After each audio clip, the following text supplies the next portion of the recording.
guys. Hopefully you guys all had a happy holiday, Merry Christmas, all that good stuff. Good to see you back. Just a couple quick injury updates. Still no Derek or Alvin today. As far as practice goes, same thing with Eric and Lucas. It doesn't look like Eric, and I mentioned Lucas the other day. Is probably going to miss extended time. Looks like Eric's going to be out as well this week. Everybody else on there, all the injury guys. Looks like Nathan Shepard will be. He was out there today. He's coming. He's trending in the right direction. Same thing with MVS. He looks like he's trending in the right direction as well. And then we're still taking it day to day with Chris Olave naturally with his situation. So that's kind of where we are from an injury standpoint. And again, looking forward to the opportunity. Short week. We got to get refocused. Kind of put that one. Learn from that one, put that one behind us, and move forward because it's going to be here quickly and before we know it. So with that, I'll take some questions. Can you just kind of walk the schedule this week? It was a little bit different, obviously. Yeah. Holiday coming up Monday. Just kind of, how is it different? And just how's it kind of? Yeah, in a ways, we're kind of treating it like a little bit like a Thursday night game, if you will, because we got back early, however you want to say it, late early on New Year's Eve. Christmas Eve. I'm going to get my holidays mixed up. And so, obviously we have to have a player's day off. I just felt like some guys came in here and got a lift and treatment and all that stuff on Christmas Eve. Christmas Day was the day off. And then today was kind of a Wednesday install. Tomorrow will be a Thursday install. Saturday will be a combination Friday, Saturday. So from an install standpoint, we really just miss our situational stuff that we usually get on a Saturday. So it's kind of we're going to cram Friday and Saturday into kind of a joint deal. It's usually what we do when we play a Thursday game. So it's very, very similar to that short week. Traveling back, obviously, late at night and all that, mixed in with the holiday, just felt like that was the right thing to do.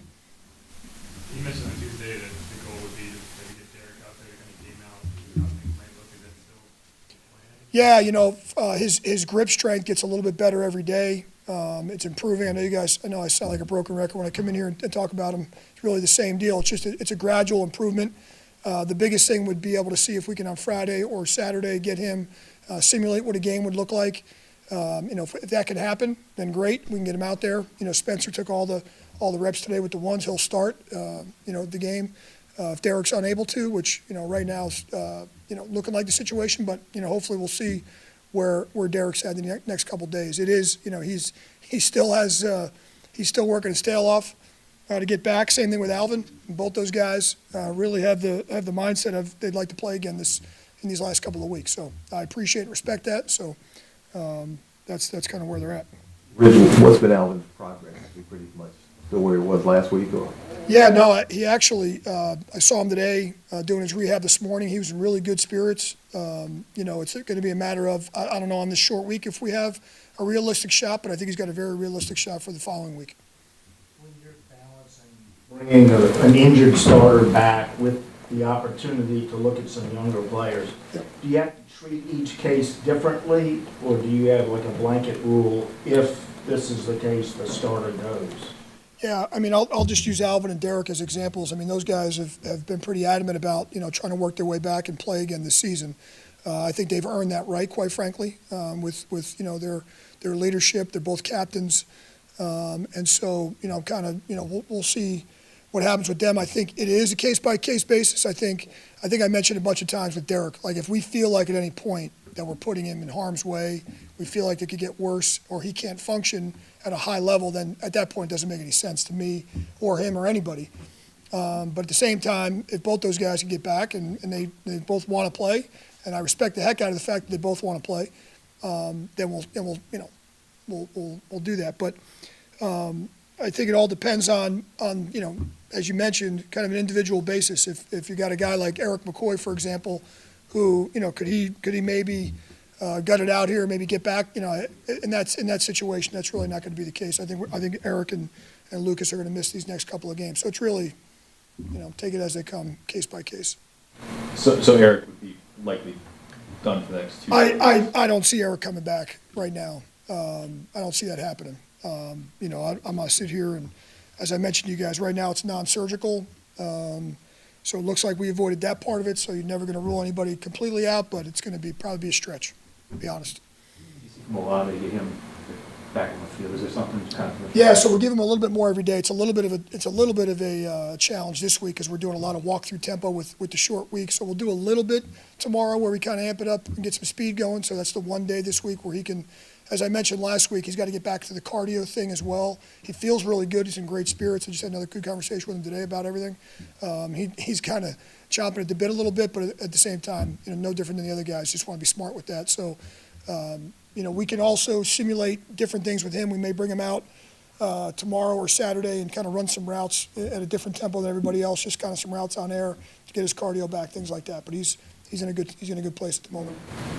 How difficult is it to shift the mindset of trying to make the playoffs and then just turn to get into playing to compete and to get other guys opportunities?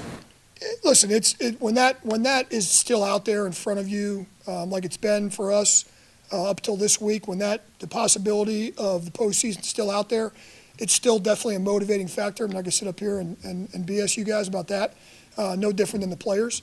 And then when that gets taken away from you, listen, it's a goal every year. One of the goals is you come into the season, wanting to make the tournament, wanting to make the postseason.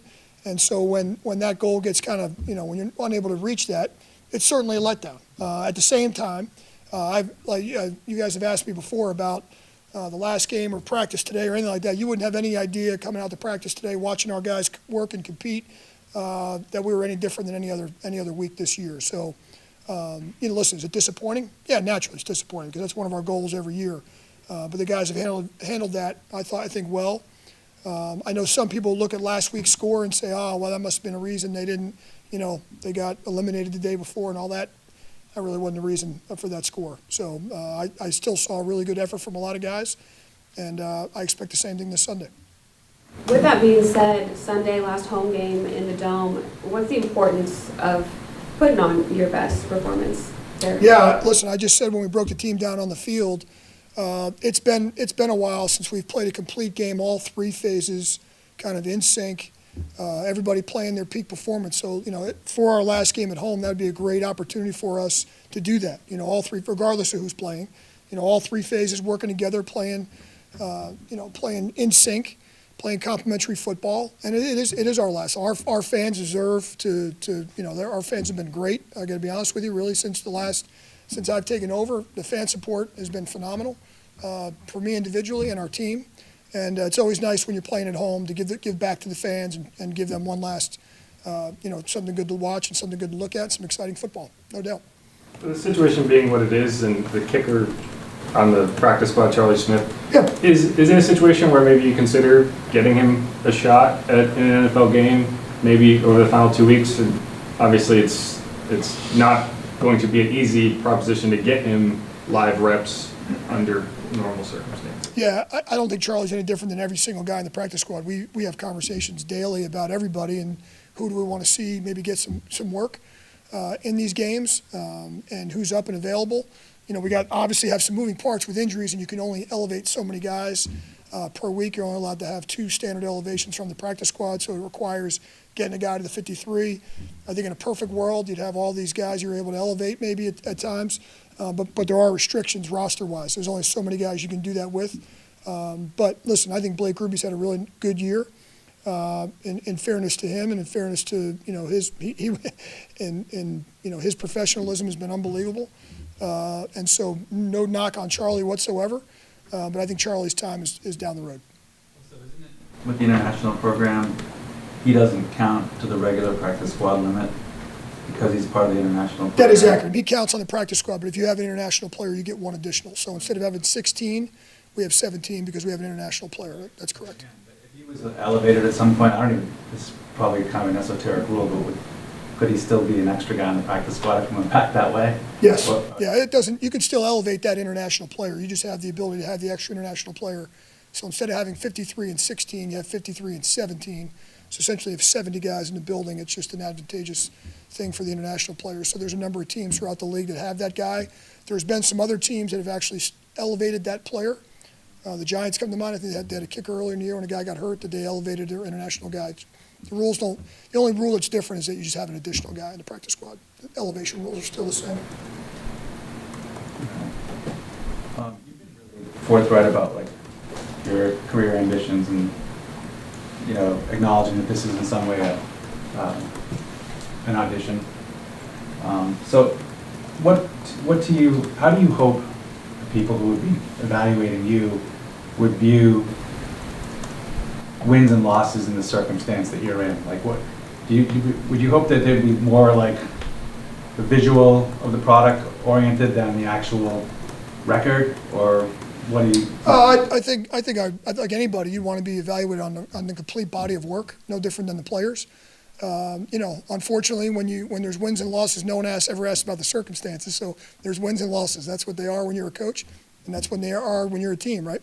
As the old saying goes, your record is what your record is, and you are what your record is. And you know, listen, I think that when people look at, since I've taken over, I would hope that everybody would just take into account the full body of work. I think there's a lot of things we're doing really, really well, and there's certainly things we got to improve on, like every football team. But, you know, it certainly goes into more than just the wins and losses. You know, I understand the question. And so I think that, you know, we put our best foot forward here every day, and I think that that's been proven so far. But you know, I'm just really worried about this Sunday. So we'll do the same thing this week.